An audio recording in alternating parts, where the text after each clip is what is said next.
Newberry Park High School. Number 3 is Cole Frosto from Etiwanda. Number 4 is Adrian Wellmary from Yorba Linda. Number 5 is Nathaniel Sean from Newberry Park as well.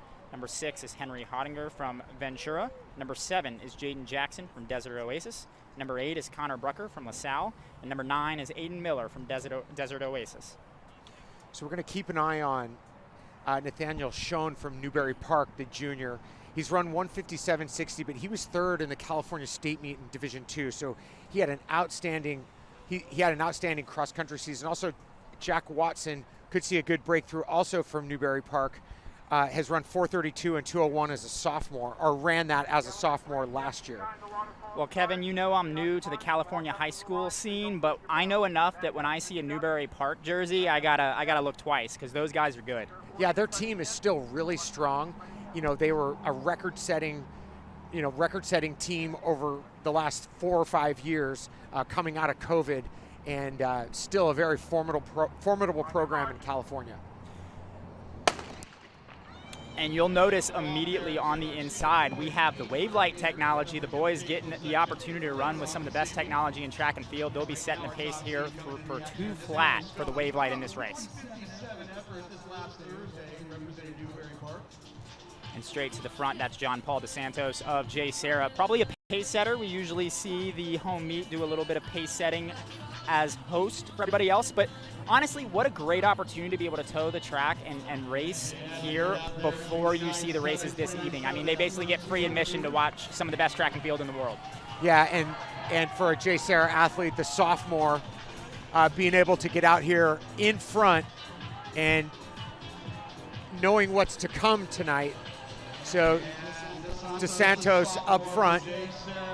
Sitting behind him is Sean of Newberry Park. Oh, here come the Newberry Park boys. Looks like they had a plan walking in, and they are executing it right now with 400 meters to go. They come through 59 high, so there's still a good shot at sub 2, but they're going to have to close it down pretty hard this last lap. So that's Sean up front, and his teammate Watson right behind him. So Sean again has run 157.60, and he takes off down the backstretch. Yeah, Sean has really taken off right here. Pretty much the only guys close to him are Watson, and then the last guy there, I believe, is Wellmeyer. Is that right? Nope, that's Frosto. Frosto of Etiwanda, who's given him a little bit of a charge, but we are under sub 2 pace. All 3 of those gentlemen up front, sub 2 pace. And I love the Wavelight here because even back in 4th place, he's got something to chase. He knows that is sub 2, and he's trying to get there, but we are going to go way under 2 here. And Sean looking very good. Newberry Park looking to go 1-2 here this evening. And Sean looking for a nice lifetime best. 155.64 for Sean on the win. His Newberry Park teammate in 157.20. That's Watson. Newberry Park in the win? I feel like I've seen that one a couple times. Yeah. So strong program, and looks like they're continuing. So a couple of fine runs up front. And thanks to these 800-meter gentlemen for getting the party started. Next up, we are going to have the boys 1600. So next race on the track is our 1600 meters. This will be our first of 2 sections in the 1600. And we're going to bring Kai in. He's going to join us on the broadcast. But we're going to go to a break. We'll be right back with you momentarily.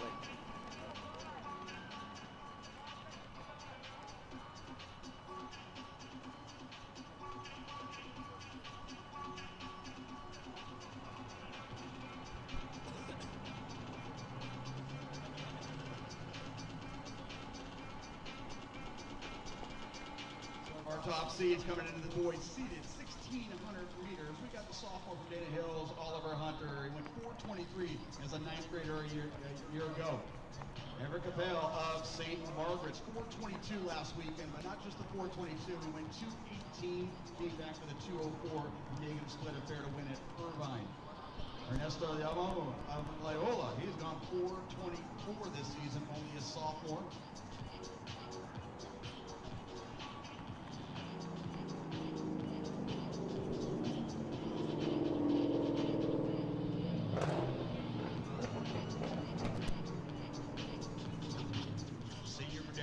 Joe Bird, he's gone 4:23.8. It's a lifetime best. The field trying to go under And we are back at Sound Runnings the 10.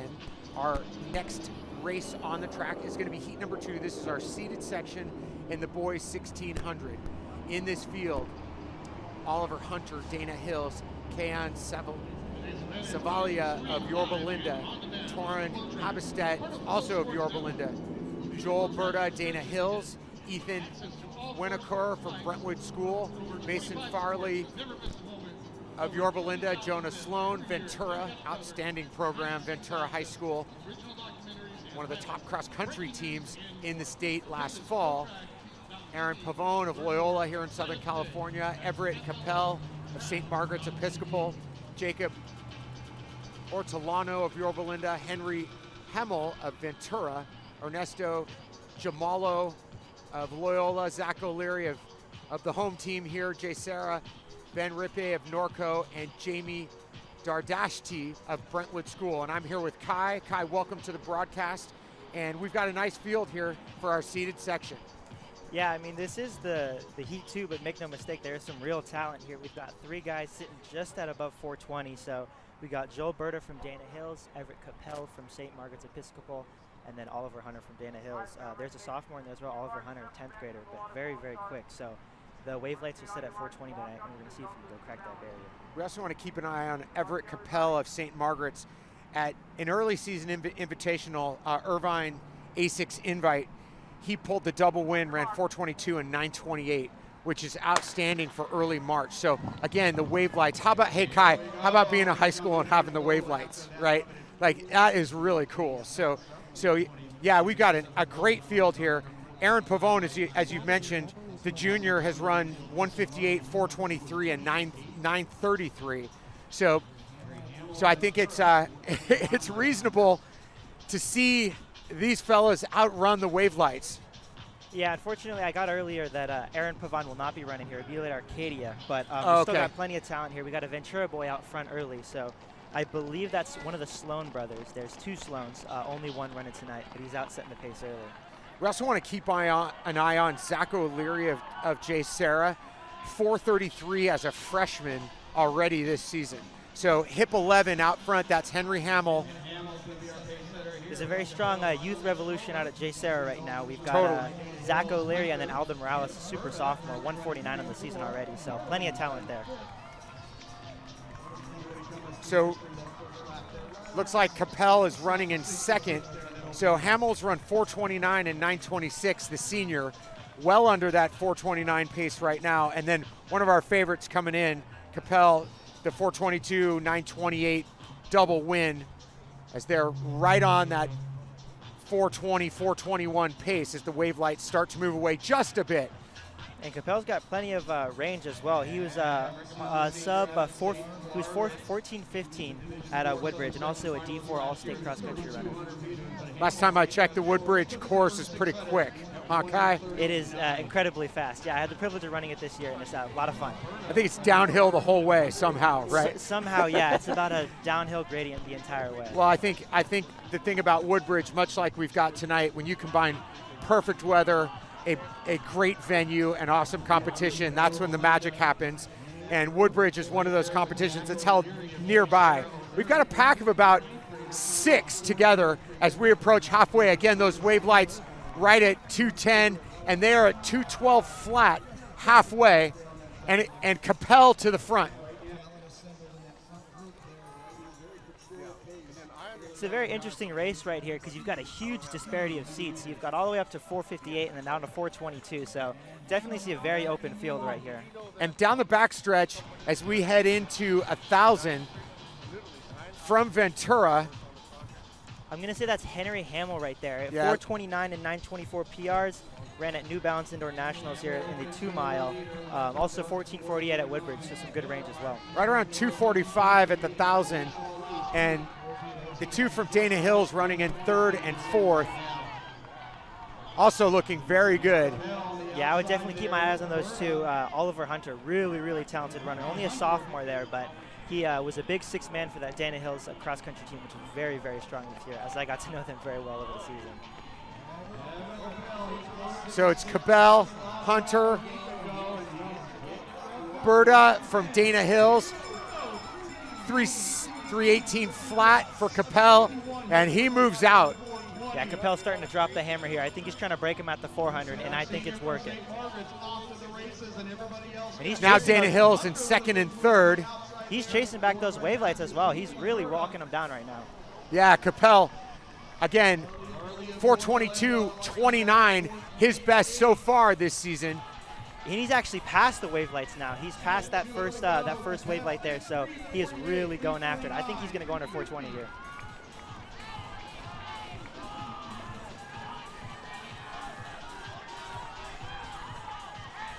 And yeah, he has absolutely lost those wave lights, so this is definitely going to be under 420.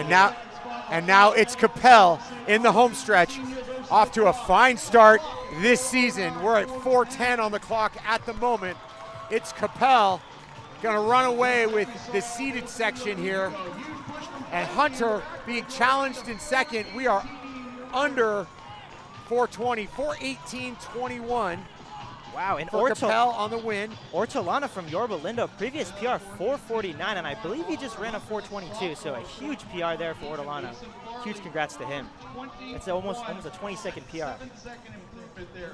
Joel Berta, 423. Hamill, 428 lifetime best. The freshman from here, Jay Sarah, 429.89. So Capel again on the win in 418.21. Hunter 421 flat. Farley 421.19. Berta of Dana Hills 423.35. So Hamill, the early pace setter, coming through in 5th place, just under 430 there. He did a lot of work in that beginning stages.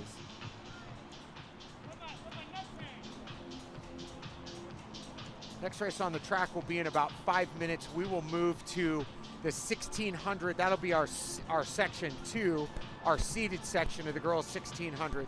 So we are moments away from that race, and we will be back here at the track at J. Sarah for that section in just a few minutes.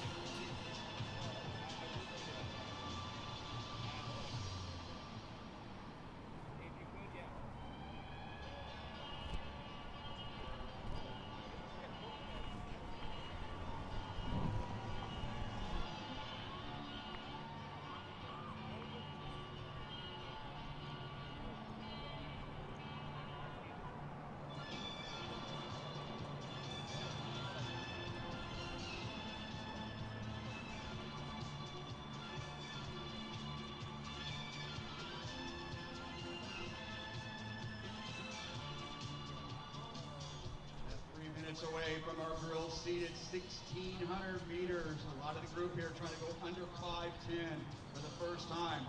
There's up Arcadium, Jay Sarah, she's gone 5:17 lifetime best. Bionica Cortez of Etowanda, she's gone 5:18. Aiden Kroger of Jay Sarah, the 9th grader, coming off a 5:10.27 effort here this past Wednesday at the Trinity League meet. Kate Sherry, the junior out of Palos Verdes, she's gone 5:11 lifetime.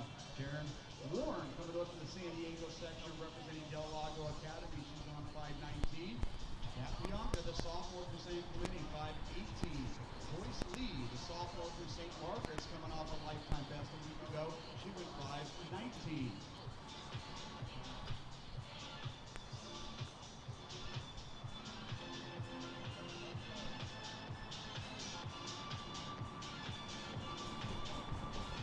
And welcome back to Sound Running's The 10. We are here in Orange County, San Juan Capistrano, California. Next up on the track in 2 minutes is the seated section, section 2 of the girls 1600. Another outstanding field here assembled. You see they are lining up. Our start lists are on your screen.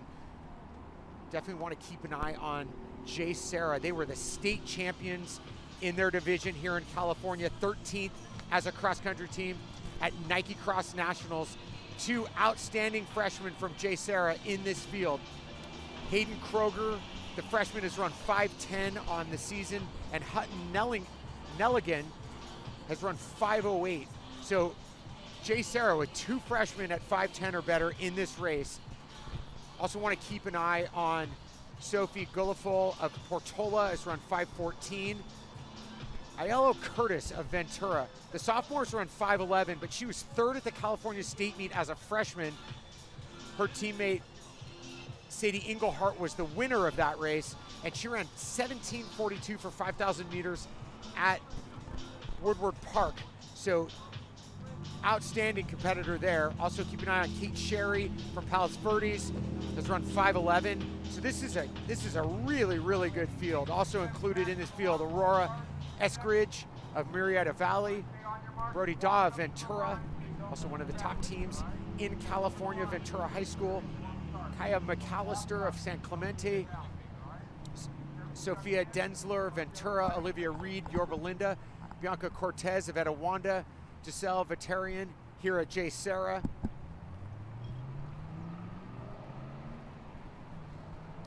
Caroline Von Gutten of Ventura, mentioned Kroger and Goldfield, Joyce Lynn of St. Margaret's, Kat Bianca of San Clemente, Taryn Warner of Del Lago Academy of Applied Sciences, Molly Hux, mentioned her of J. Sarah, Maya Libatique, Desert Oasis in Las Vegas, Amelia Sarkeesian of Brentwood, and Sophie Tonks of J. Sarah. Yeah, we have a great field assembled. You see them all finding their spot here in this first lap. I am so jealous of the high school running scene here in California, especially the folks in these races right here. I grew up in Georgia, did the high school running there. We didn't have any wave lights, I'll tell you that. That is awesome. The wave lights in this race are being set for 5:05. The weather out here is gorgeous. You could not ask for anything better. You're starting to see some of the pros arrive. I'm looking behind the booth and trying to get a feel for who's here and who's on the way. But we are going to have some great races tonight, and it's so cool to see these girls toe the line and get to race to warm up the track for us. And that's Olivia Reed of Yorba Linda, who is setting the pace, starting to get spread out a little bit. We will see what they come through 400 meters in. 76, so sub 5 is very much alive through one lap.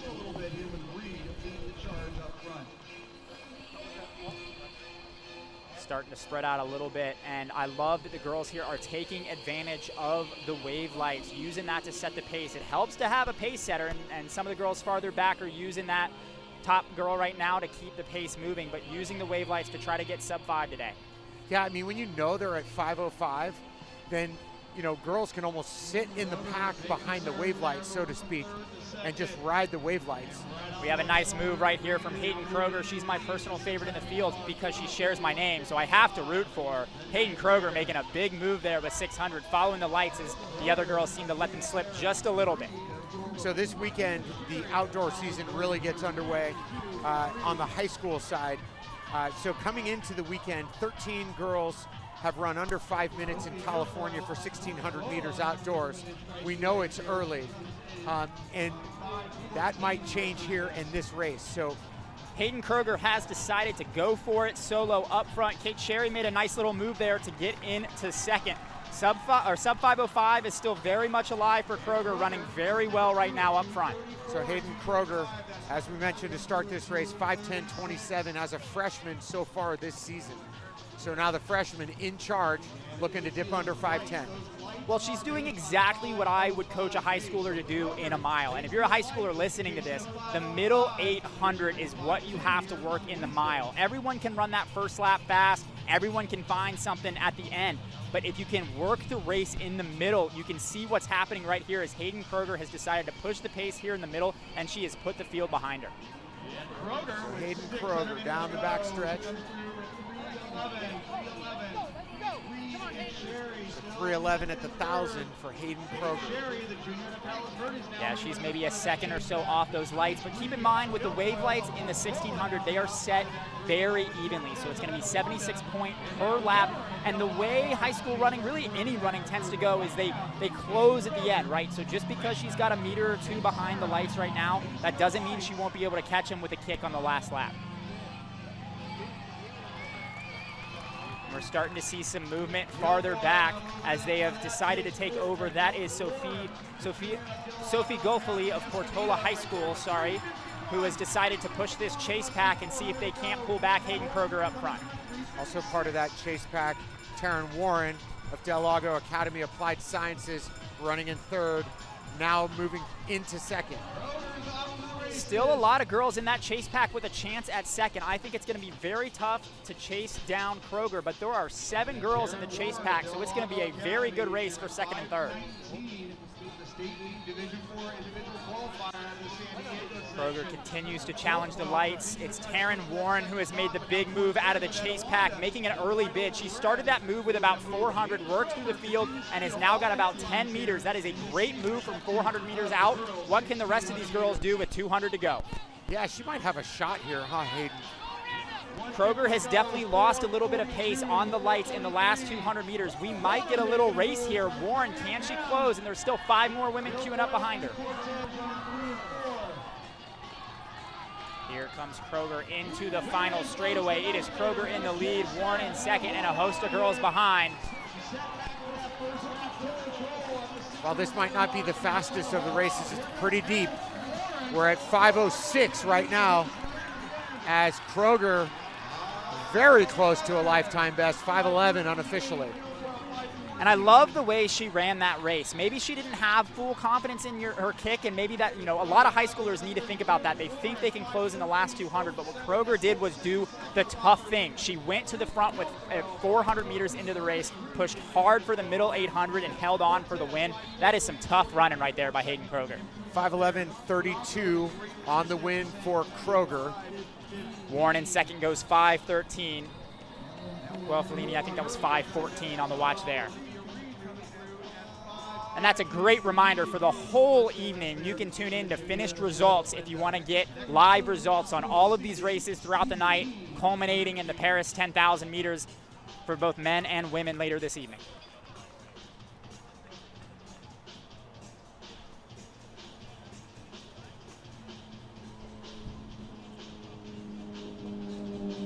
And we are going to step away momentarily. When we come back, the first of our 10,000 meter races here at Sound Runnings, the 10.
Sound Running's mission is to create a more sustainable sport for athletes and fans.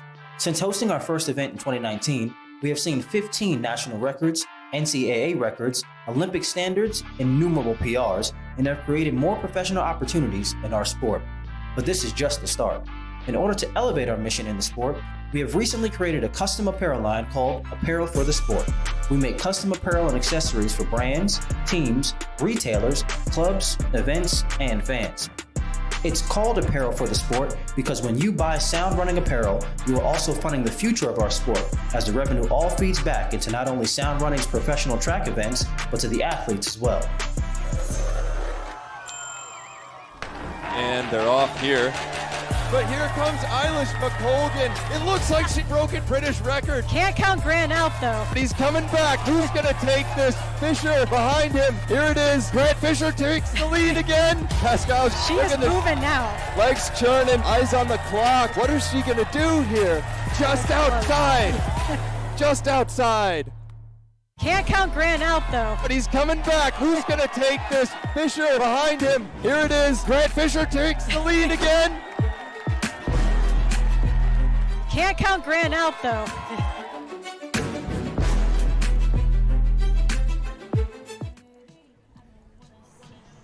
We are back live here in San Juan Capistrano, California. We are at J. Sarah Catholic High School. This is Sound Running's The 10. This is the 4th annual The 10, and we are getting ready for a 10,000 meter race, which is the signature event here. And this event, Hayden, has grown exponentially in terms of the quality of the fields, the importance of the event. Athletes from around the world literally are marking their calendars. 16 countries represented, 16 national records on the line. And so now we start our 10,000 meter competition, and maybe talk about how important it is. I mean, you can't run the 10,000 once a month. No. You can run it a couple times a year. And that's what Jesse has really nailed with Sound Running the 10 the last couple editions here. He's done a great job, and it is no surprise that we are seeing not only the best athletes in the United States, but several of the best athletes across the world find their way to San Juan Capistrano to run one of the best 10,000 meter races in the world. It's really become that over the last couple years. So here, thinking about the 10,000, so a lot of the guys in this field, we're going to have a handful of internationals, but there's going to be a handful of American guys as well that are chasing a standard. Now, what does that mean? If you're a guy in this race, your goal is probably, if you're American, is to make the U.S. Championships this summer, which also this year happened to be the U.S. Olympic Trials. That sounds a little bit better than just U.S. Championships. And here's what they have to do. So this process makes no sense from the outside looking in, but this is how it works for these guys. So there is a minimum standard this year that you have to run to qualify for USAs. That is 28:50. You have to break 28:50 to be considered for USAs. At least that's what they've told us. Then there is an A standard for automatic entry, 27:45. But here's another weird thing. 24 spots in the field. So I don't think we'll see 24 Americans go 27:45 this year, sub 27:45, I should say. So there's going to be a lot of guys that are just trying to get as close as that as possible, and that's what we're going to see in this race. So this is getting wave lighted for 28 flat, so off of that automatic US standard. But these guys are racing with a hope and a prayer that they can get as close to that standard as possible, and you never know. Scratches, who signs up, who doesn't. Every single American guy on this line wants to toe the line again at the US Olympic Trials, and this is the best place in the world to try to make that happen. So, Railroad Athletics, 10,000 meters. This is a group you are familiar with, Hayden, yes. as the coach. Whoever did the advertising here really did it last minute, because Railroad Athletics was not sponsoring this race until this morning. And I joke because it was me who sent the text to Jesse this morning noticing that this didn't have a sponsor. And here's why Railroad wanted to sponsor this race. Is we're not Bowerman, we're not Puma Elite, we know who we are. We're just a group of people who feel like they can do more, whether it's after college or whether it's working a job, feel like you can accomplish your best. And that's what this is about. That's what this race is about. People who, I mean, every single guy on this track has a job, has a family, has something else going on, but they are still making it happen on the track, and that's what Railroad Athletics is all about.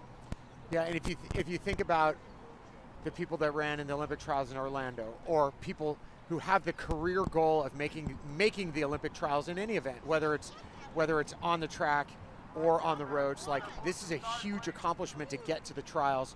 We're going to run through this field as soon as the gun goes off. But again, wave lights at 28 minutes, going for the Olympic trials. Here we go. Yeah, so we've got a good number of guys in this field getting ready to race and trying to get as close as they can to those U.S. standard. Obviously some internationals in there as well, so we should asterisk that. But Eric Avila will be setting the pace for us up front. There's the pace right there, 28 flat, 14 flat through 5K. Channing Jakara is also going to be helping out. He's from Born to Run down in Austin, Texas. We also have Alan Sumrall representing Railroad Athletics in the field. Funny how that worked out.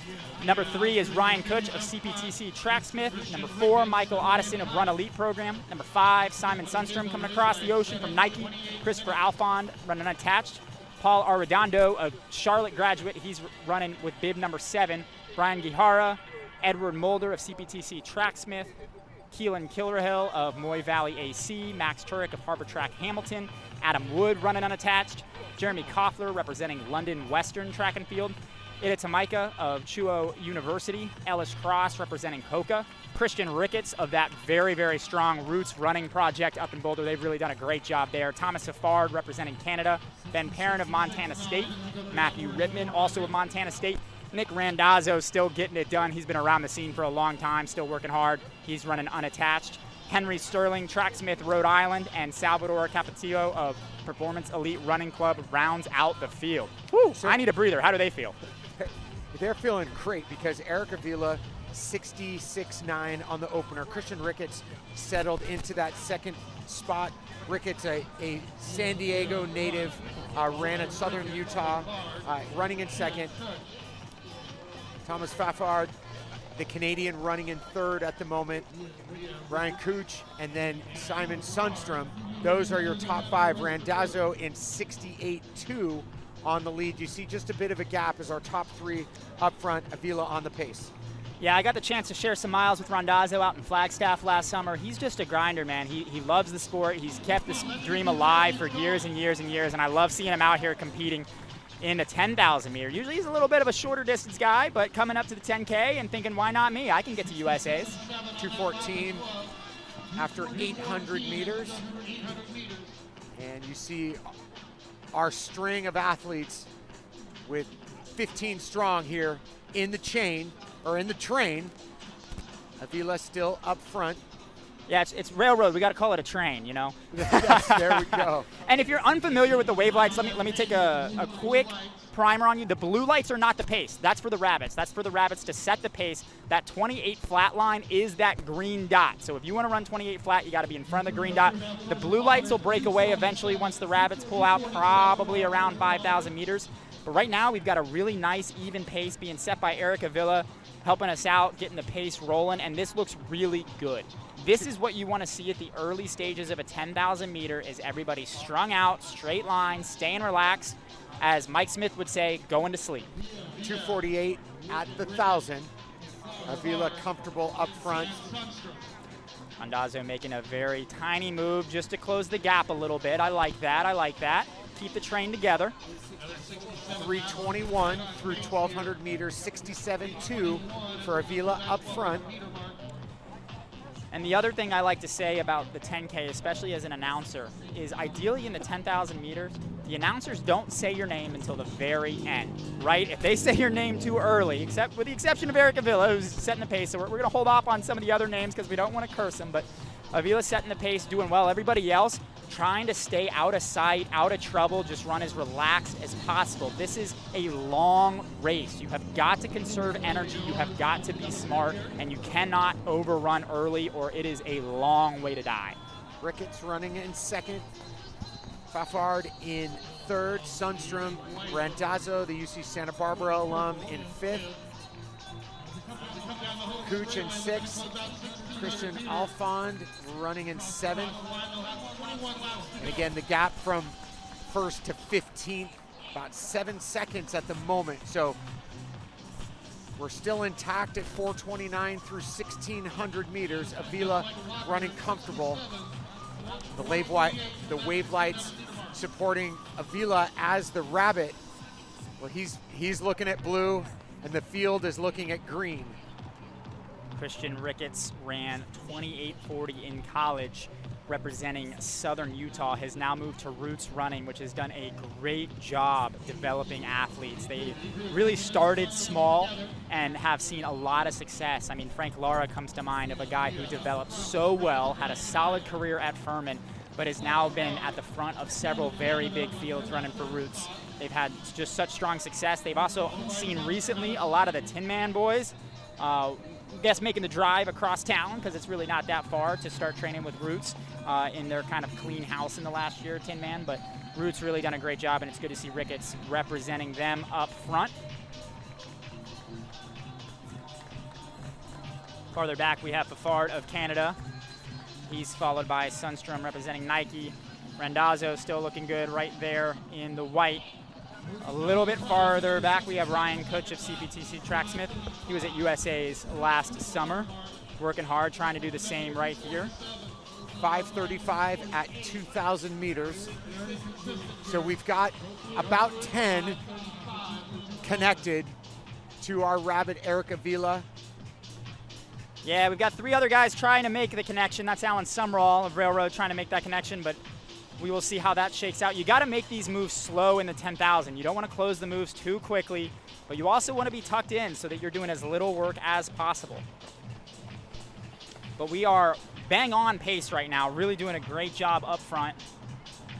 So by looking at this field, where a lot of these gentlemen have run between 28:20 and 29 minutes, this is a hot pace. Like, this is a big step up for a lot of these guys. You mentioned Ricketts, who's running the 28:40s. You know, a lot of the field hasn't run low 28s, and they're attempting that right now.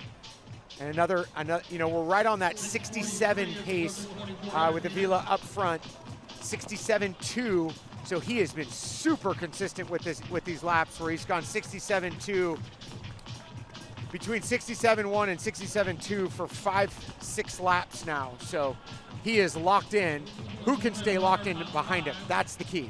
No, you make a great point. This is different than how I would recommend most of these guys run, right? If you're a 28:30, 28:40 guy, I'd want to see you coming through in 14:20, 14:25, staying relaxed, trying to close out a little bit the last 5K. But, you know, this is not a place where people are coming to run 10 seconds off of their PR. They're here to PR. So they set the wave light out pretty aggressively. And what's going to happen is you're going to see this pack start to dwindle over the next couple laps. And it'll be interesting to see if we get any guys under 28 flat. This is a big reach for every single guy in this field. But when you put 15, 16 guys on a line, then you're going to see 1 or 2 of them have a really great day, and that's what they're counting on up front. But we've also got some guys who've elected for a little bit of a more relaxed pace. We've got 5 or 6 guys in kind of the C group happening. Right now we have 3 groups. We have that main group that you're watching right there, a B group of 3 guys maybe 10 meters behind, and then 80 meters behind that, guys that have elected for a different pace. Not entirely sure what pace they're running, but they look happy with it. They're not in too much trouble, running relaxed. And anything can happen in 10,000 meters, so we might see some of these groups come back together. It's really just, it's a dice roll on what can happen. So 67.2 on the most recent circuit.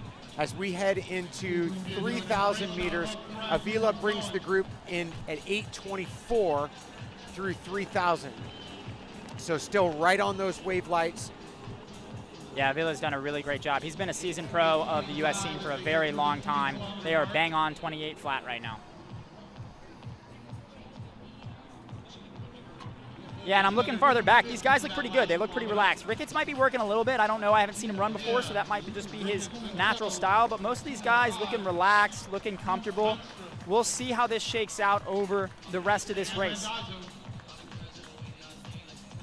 So Fafard has run 28:58 lifetime best. He looks particularly good in third, as we were at 8:57 through 3,200 meters. Yeah, and a guy I'd be keeping my eye on a little bit, even though he's starting to get gapped just a little bit. He's on the back of this second pack right now, is Ryan Kutch representing CPTC, CPTC Tracksmith. He's been all over the U.S. road scene. He qualified for the 10,000 outdoors last summer. I know he's going to try to do it again here to get to the Olympic trials, which just means a little bit more, but he's raced the 10K champs, the 5K champs. He's been all over the place. So he's also a guy that doesn't always look super comfortable when he's running, but that doesn't necessarily indicate how he's feeling. That's what's so hard about the 10,000 is they can look like they're hurting at 3,000 meters, and they can keep that pace and keep going for 7,000 more meters. It just depends how the day goes. You know, I think that the key for that second group that's got 5 is they're only 2 to 3 seconds back of our leaders. So they've got to keep eyes ahead. That includes Ellis Cross, who's now our lead chaser, running in 5th place.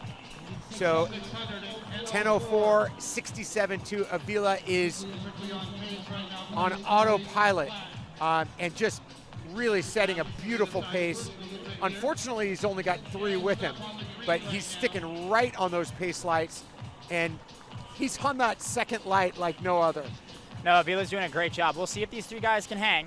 That's always the question. It is still very, very early in this 10,000 meters. So this B pack, I like this. We got 5 guys there to work together, and as you said, to get the key for them is going to be to work together. It is exactly that. If they just leave one guy out to dry, that pace is going to keep slipping and slipping and slipping. You almost want to see it work like a cycling race in that B pack of just one guy take a lap, then the next guy take a lap, and keep the train rolling. So that strategy is really important. Hopefully they will use it, because Avila is now off the track after running for 10 minutes and 30 seconds or so. So thank you to him for his outstanding work. Now it's Ricketts, Fafard, and Sundstrom right there, and they're all about that green. You can see the pacing blue is now off, and it's Ricketts starting to just pull away a little bit, getting tugged by those lights. Yeah, I was about to say, well, 2 things here. One, it's great to sit behind the pace setter until the moment the pace setter drops off, right? Because then you are the next man up. You got to keep the pace rolling. So I saw Ricketts look over his shoulder just a little bit of a hesitation when he came through the start-finish line there.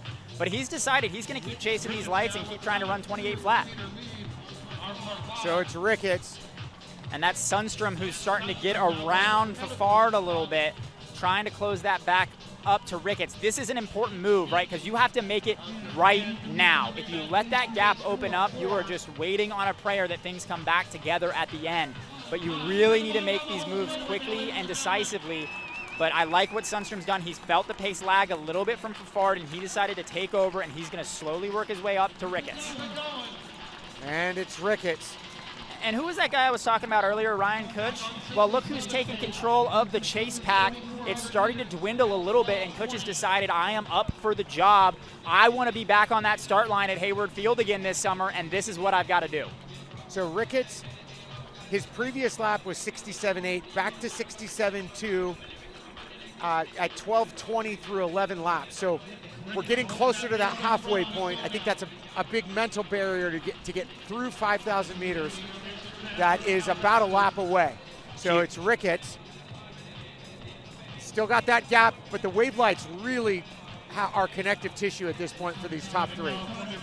Yeah, I think Sundstrom may be able to get back up there. He's a Swedish international. He's raced in the steeplechase for years. He's represented Sweden internationally at the Youth World Championships. He's got a ton of experience. If there's anybody I think who can kind of manage this pace and work his way back up to Ricketts, I feel confident Sundstrom's up to the job. Ricketts, Sundstrom, and Fafard, and it's Ricketts just under 13:30 through 12 laps, 13:27, 67.1. Again, right locked into that pace. And if Ricketts can stick with those pace lights as we approach halfway down the backstretch, he's going to be right at about 14 flat. He's going to be right on 14 flat. That's what the lights will be at.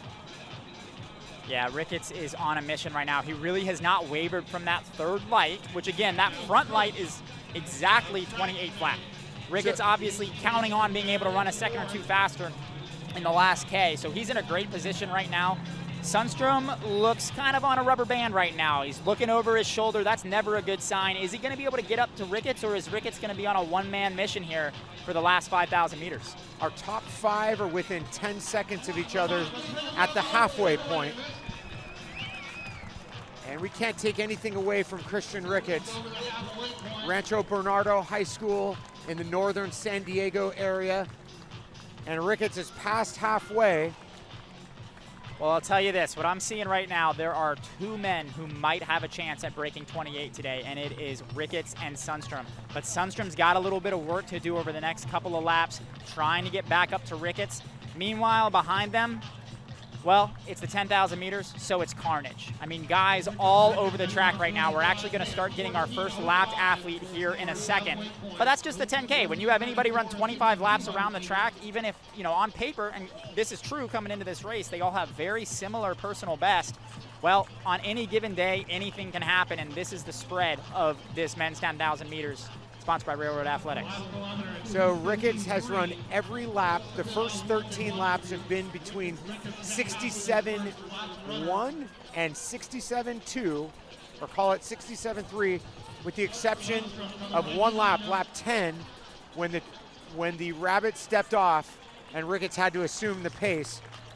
Other than that, he has basically been running the same miles per hour as we're at 11 to go. I've got one word for it: mechanical. Lap over lap over lap. He's doing a great job right now. So to run down the rest of the field, as again, that 28.50 is kind of the minimum, or not kind of, it is the minimum for the trials. Sundstrom in second. He's 2 seconds back of Ricketts through 14 laps. Now Jeremy Koffler from England in third. Cooch, as we've discussed, he's about 10 seconds back of Ricketts. Fafard now in fifth. Tamelki in sixth. Cross in seventh. Randazzo running in eighth.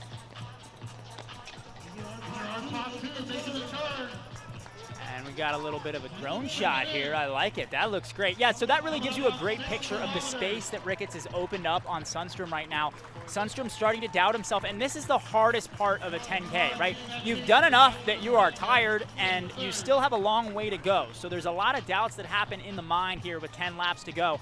But no doubt in Ricketts' mind, all he's thinking about is stick to those lights. So it's Ricketts, lap 15 and 67.4. And Ricketts hanging on those wave lights. This solo effort since about 10:30. So Ricketts has been on his own for the better part of 7 minutes. And Ricketts has just got to hold it together for another 10, or actually even less. If he could just hold it together for about 7 more minutes, then he's got daylight on closing this thing out over the last 1,000. So Christian Ricketts. Yeah, and it's really just Ricketts up front. Sundstrom's starting to lose a little bit of space here, and then we have a group of 3 behind.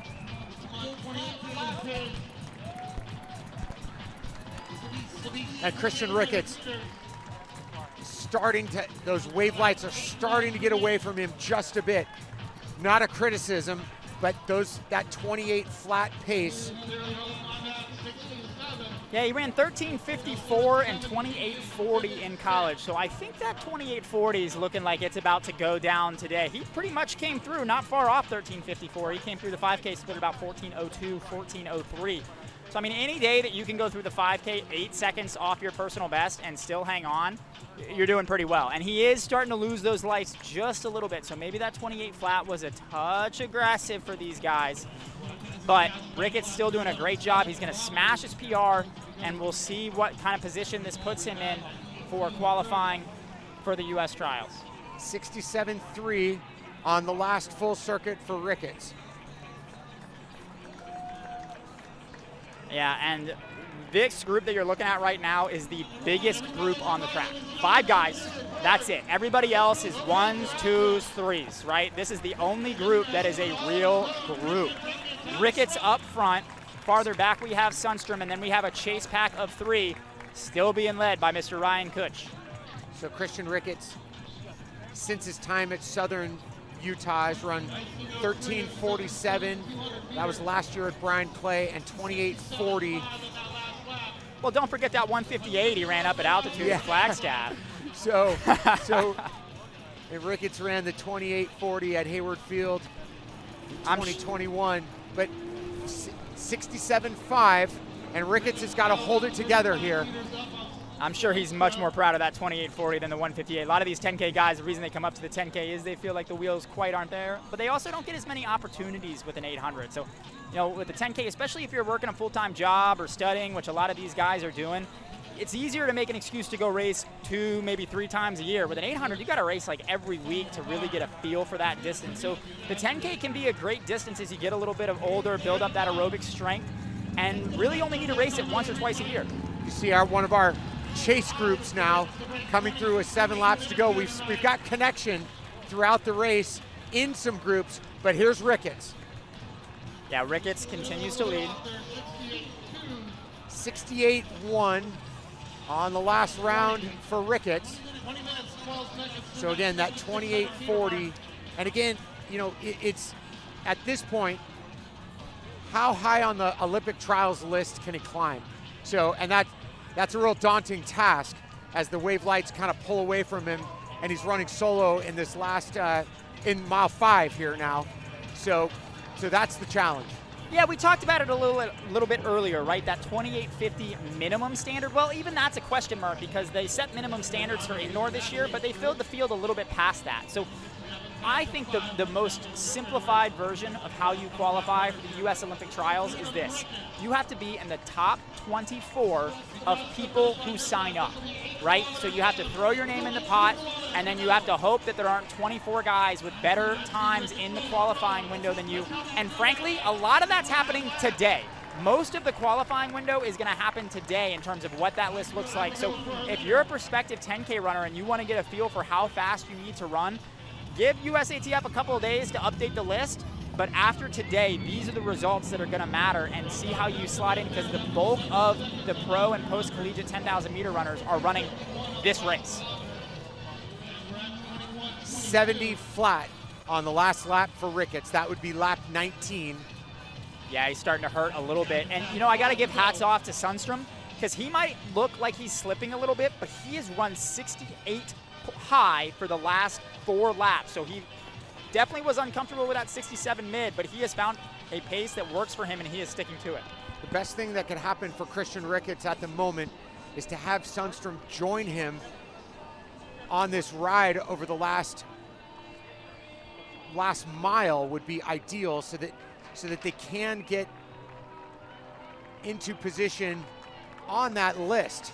So we're talking about the Olympic trials months in advance, but tonight it matters. Sundstrom from Sweden, but he can really give Ricketts a hand.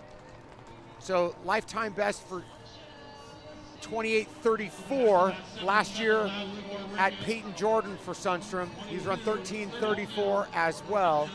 Had a really fine year in 2023, hitting lifetime bests at a number of distances, including an 8:18 steeple. So Sundstrom now within 30 meters of Ricketts, and Ricketts could use his help at this point. Yeah, you're absolutely right, and I think Sundstrom is going to get back up there. Sundstrom looks still pretty fresh right now.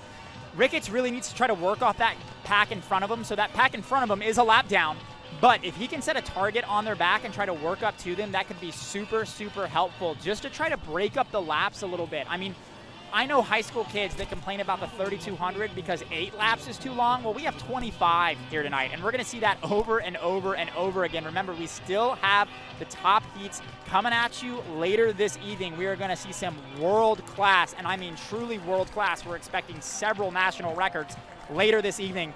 This is just the appetizer. And now it's Ricketts with 1,600 meters to go. Yeah, I'd like to see him start closing on that group in front of him. I mean, he's already in front of them right on paper. He's a lap ahead, but use them to close down. Use that target. Try to get a little bit faster with every 100 meters. See what you can do, because he is challenging now a lifetime PB of 28.40. That 28 flat is gone. It is history, but can he get as close to 28 as possible and see, as you said earlier, how high that U.S. list he can climb in hopes of towing the line at the Olympic trials this summer. 69.5 for Ricketts after 2 laps at 70. Sundstrom 68.9. So Sundstrom about to make connection here as we approach 1,200 meters. And You know, Hayden, maybe the best thing that could happen is we could have a race. Because if there was a battle here, as opposed to just worrying about pace, let's go for the win. And if that could probably be the best thing for both of these athletes over the last 1,200. Sundstrom now in position here. We're at 1,200 meters. It's Sundstrom and Ricketts with 3 to go. And hats off to Sundstrom, man. I mean, losing the pace a little bit, finding that 68 high because the 67s Ricketts was running was too uncomfortable, but staying on it, trusting himself that he could get back up there. And you said maybe the best thing we can hope for is a race. I would have corrected that a little bit. Always the best thing we can hope for is a race. This is track, man. We want to see races. So Sundstrom and Ricketts. Now it's Sundstrom up front.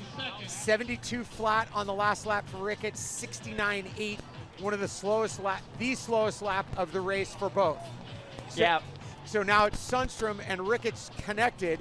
They're on about 28:20, 28:15 pace at the moment. So right around 28:15. Yeah, and I like Ricketts right here. I mean, he got right on Sundstrom, which is exactly what you need to do. You do not get a lot of lifelines thrown at you in a 10K, so when you get one, grab onto it. And he has done that right here, holding on to Sundstrom, and I think we're going to have a race. It looks like Ricketts has found something here. He does not want to let Sundstrom go. He smelled a little bit of chance at victory, and he does not want to let it go. 26:03 with 2 to go.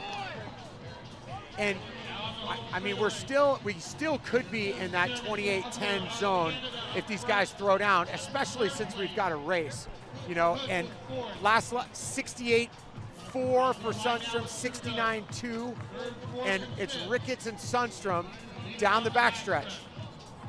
Yeah, we are going to get a little bit of a race. I think 28:10 is going to be tough. We're going to need to see a really big close from both of these guys, and we've both seen them. It's hard to close when you've overcommitted just a little bit, as they both did, running about 14 flat through 5K. Not their fault. That's just what the wave lights were set at. And then having to kind of revive yourself in the middle of the race, it becomes hard to find something else at the very end to close. So when these guys are closing in the last 400 meters, when they get there, they are going to be running on fumes. So it is just who can gut it out in the last 400, and that is what we are going to see here in a second. Now Sundstrom with the slight edge. Sundstrom with the slight edge, and he's at 28:09, 28:10, or 27:09 and 10 for Ricketts, and now Sundstrom moves out. Yes. He's finding a gear, 66.6 on the last circuit for Sundstrom. He's the 5-time Swedish champion, and most of that was in the steeplechase, so no surprise to see some wheels here from Sundstrom with 250 meters to go, and he's got guys to chase down. These are lapped runners, remember. Guy in the blue, Sundstrom, that's your guy, that's your winner. Farther back in the blue, that's second, but it is all Sundstrom with 200 meters to go. Just Sundstrom, 32 on the most recent 200, and it is Sundstrom from Sweden. 28:34, his lifetime best. We are approaching that 28-minute barrier as he's at the top of the straightaway. It's Sundstrom. We're at Sound Runnings, the 10. He's kicking off our 10,000 meter competition with an outstanding close. This is Simon Sundstrom, and he's gonna take the better part of 20 seconds off of his lifetime best. Huge last lap for Sundstrom, running 28:11.16. Ricketts, after a huge workload, Roots Running Project, outstanding program in Boulder, Colorado, 28:17. Another huge lifetime best, over 20 seconds for Ricketts. Hey, give it up for these guys to close this race, Hayden.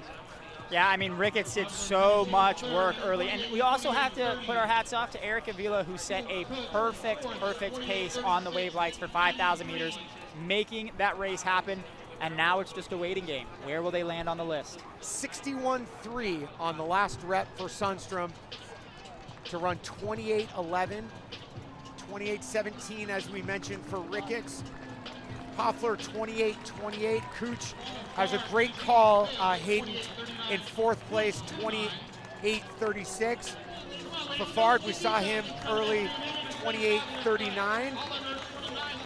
Arredondo 29:08. Temecli 29:09.